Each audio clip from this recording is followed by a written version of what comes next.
Gujarat model, திராவிட model என்று விடியா திமுகவும் விளங்காத பாஜகவும் மார்த்தட்டிக் கொள்ளும் குஜராத் தமிழ்நாடு தான் போதைப்பொருள் புழக்கம் அதிகமுள்ள மாநிலமாக இருப்பதை தேசிய கணக்கெடுப்பின் புள்ளி விவர தகவல் அம்பலப்படுத்தியுள்ளது.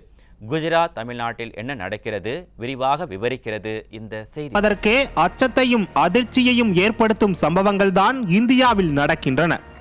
ஒட்டுமொத்த உலகமே இன்று இந்தியாவை போதைப்பொருள் கிடங்காகத்தான் பார்க்கிறது. இதற்கு 2 காரணங்கள் சொல்லப்படுகின்றன.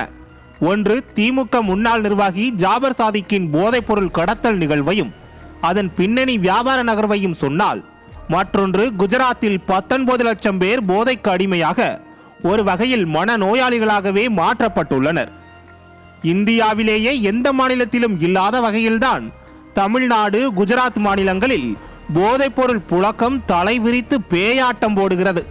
இதற்கு விடியா திமுகவின் திராவிட மாடலும் மோடியின் குஜராத் மாடலும் தான் காரணம்.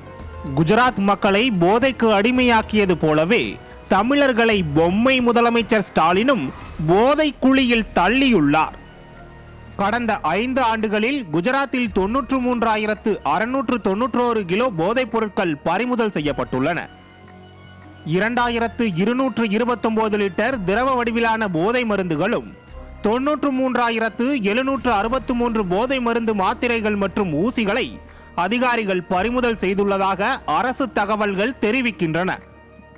மாநிலங்களவை உறுப்பினர்கள் தீரஜ் பிரசாத் சாஹூ மற்றும் டாக்டர் அமி யாக்னிக் ஆகியோர் எழுப்பிய கேள்விக்கு பதிலளித்த மத்திய உள்துறை அமைச்சகம், குஜராத்தில் 2018 முதல் 2022 வரையிலான காலகட்டங்களில் 27,842.639 கிலோ அபின், 59,365.983 கிலோ கஞ்சா, 75.115 கிலோ கொக்கைன், 1,789.143 கிலோ சைக்கோட்ரோபிக் போதைப் பொருட்கள் பறிமுதல் செய்யப்பட்டுள்ளதாக தெரிவிக்கப்பட்டுள்ளது.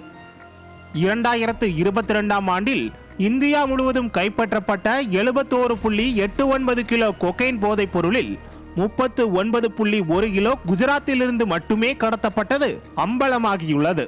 குஜராத் மற்றும் தமிழ்நாட்டில் உள்ள கடற்பகுதியை மையமாக வைத்து இந்த போதைப் பொருள் கடத்தல் சாம்ராஜ்யத்தை திமுக, பாஜக கட்டமைக்கிறதா என்ற சந்தேகமும் இங்கு எழுகிறது.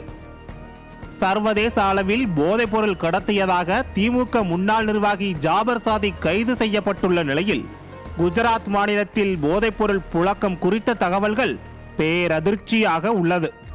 பாஜகவும் திமுகவும் இதன் பின்னணியில் இருக்கின்றனவா என்ற சந்தேகம் எழுவது இயல்பாகவே இருக்கிறது.